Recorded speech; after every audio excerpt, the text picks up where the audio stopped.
Bienvenue dans Poker Builder. Aujourd'hui, on parle d'un outil simple mais ultra puissant pour progresser vite. Le replay de main. Et pas juste je revois la main et je me dis que j'ai mal joué. Non. L'objectif de l'épisode, c'est d'apprendre à revoir une main comme un coach avec une checklist claire pour analyser sans se mentir. Pourquoi c'est important? Parce que la plupart des joueurs font deux erreurs. Soit ils jugent uniquement au résultat, soit ils cherchent une excuse. Un coach, lui, juge la qualité de la décision avec les infos disponibles au moment où elle est prise.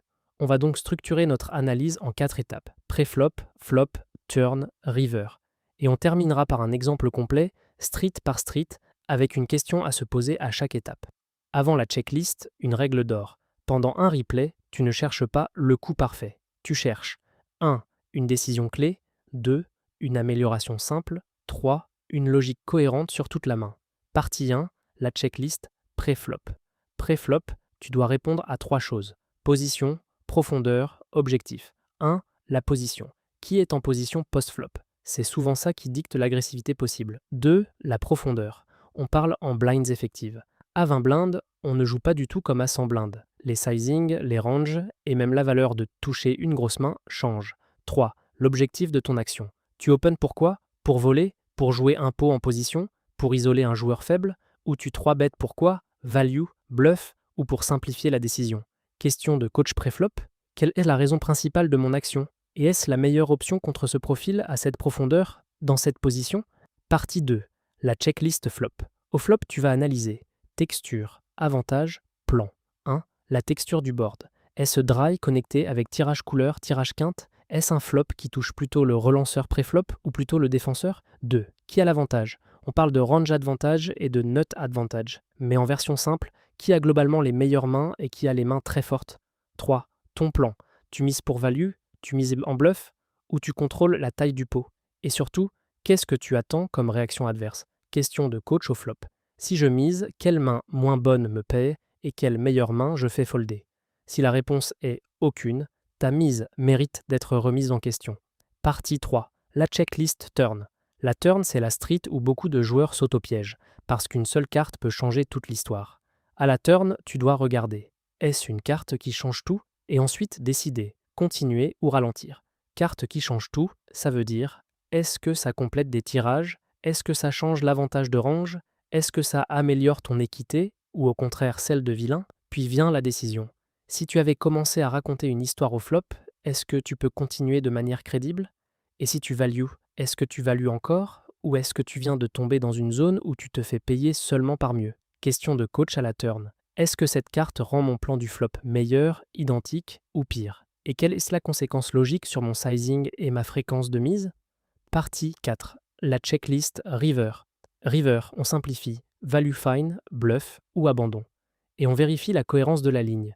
Value fine, tu mises parce que tu penses te faire payer par des mains moins bonnes, même si ce n'est pas un call automatique. Bluff, tu mises pour faire folder mieux, donc tu dois savoir précisément quelle main tu cibles. Abandon, tu check. Tu ne forces pas une action parce qu'il faut gagner le coup. Tu acceptes que la meilleure décision soit passive. Cohérence de ligne. Ton histoire doit tenir. Si tu as joué timidement tout le coup et que tu overbet river, ça peut marcher parfois, mais il faut une raison solide. Sinon, tu es juste en train d'espérer. Question de coach river. Ma mise est-elle une mise de value qui se fait payer par moins bien ou un bluff qui fait folder mieux? Si ce n'est ni l'un ni l'autre, pourquoi je mise? Maintenant, l'exemple obligatoire. Une main courte, replay tour d'enchère par tour d'enchère, avec une question à chaque étape. Contexte. Cash game en ligne, sans blinde effective. Adversaire en big blind. Joueur plutôt récréatif, tendance à payer trop souvent pré-flop et à suivre une mise de flop avec beaucoup de mains. Pré-flop, tu es au bouton avec as de cœur, dame de cœur, tout le monde fold, tu open à 2,5 blindes, la big blind paye. Question pré-flop.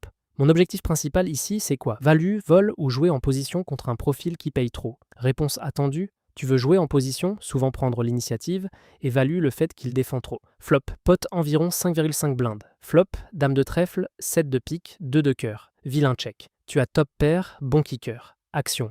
Tu mises 1,8 blindes, environ un tiers du pot. Question flop, qu'est-ce qui me paie si je mise et qu'est-ce que je protège? Réponse, tu te fais payer par des dames moins bonnes, des 7, des paires comme 88, 66, des floats, parfois des tirages backdoor, et tu protèges contre des overcards gratuites. Turn, pot environ 9 blindes. Turn 9 de pique. Vilain check encore. Cette carte apporte des tirages quintes possibles comme 8 ou 10, et elle connecte un peu plus le board. Action. Tu mises 5,5 blindes, un peu plus de la moitié du pot.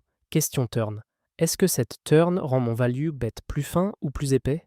Et contre ce profil, est-ce que je veux grossir le pot maintenant? Analyse. Contre un joueur qui paye trop, tu peux continuer de value, mais tu dois accepter que certaines mains gagnent de l'équité. Le sizing plus cher vise à prendre de la value sur les dames moins bonnes, les 9, les 7, et à faire payer les tirages. Vilain paye. River. Pot environ 20 blindes. River. 2 de carreau. Le board est maintenant dame 7, 2, 9, 2. Vilain check. Tu as toujours top pair et la river double le 2. Une carte plutôt neutre. Action, tu mises 10 blindes, soit la moitié du pot. Question river. Est-ce que je value une main moins bonne ou est-ce que je m'isole contre mieux? Contre ce profil qui a tendance à payer, beaucoup de mains moins bonnes peuvent encore call, des dames moins bonnes, des 9, parfois un 7 qui s'accroche, des petites paires curieuses. Mais attention, certaines mains meilleures existent, comme 2 paires tournées, brelan ou un 2 random qui s'est accroché. La décision se justifie si tu estimes que ces calls avec moins bien sont fréquents. Vilain paye et montre dame valet. Tu gagnes. Maintenant, point essentiel. Si vilain avait montré dame roi et que tu avais perdu, est-ce que ta line devient mauvaise? Non. C'est exactement le piège du jugement au résultat. La question n'est pas est-ce que j'ai gagné, c'est est-ce que, contre son profil, sur cette texture, mes mises capturent assez de value contre moins bien et mon sizing est cohérent. Parlons des pièges classiques en replay. Piège numéro 1, juger au résultat. Revoir une main en te disant j'ai perdu donc c'était mauvais ou j'ai gagné donc c'était bon. À bannir. Évalue la décision au moment où tu l'as prise. Piège numéro 2, oublier l'adversaire. Une main n'existe pas dans le vide. Une ligne peut être excellente contre un joueur qui overfold et catastrophique contre un calling station. Donc, à chaque street, note au moins une phrase sur le profil. Trop passif, trop aggro, trop curieux, trop neat, etc. Piège numéro 3, bonus, réécrire l'histoire après coup. Exemple. Je savais qu'il avait ça. Non. En replay, tu dois lister ses ranges possibles. Pas inventer une lecture parfaite. Mini-exercice pour progresser vite. Pendant une semaine, rejoue une main par jour, une seule. Mais fais-le sérieusement. Tu prends la main et tu écris une phrase. La décision clé de la main, c'est, par exemple, la décision clé c'était de miser river pour value fan contre un profil qui paye trop. Ou au contraire, la décision clé c'était de ralentir turn parce que la carte avantageait sa range. Une phrase, pas un roman. L'objectif c'est d'entraîner ton cerveau à repérer ce qui compte vraiment. Si tu veux centraliser tes replays, tes notes et structurer ta progression, va faire un tour sur pokerbuilder.com.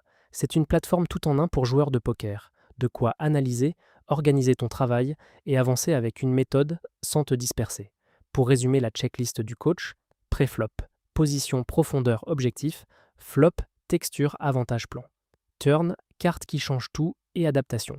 River, value bluff ou abandon et cohérence de la ligne. On se retrouve au prochain épisode de Poker Builder. Et d'ici là, choisis une main, une seule, et rejoue-la comme un coach.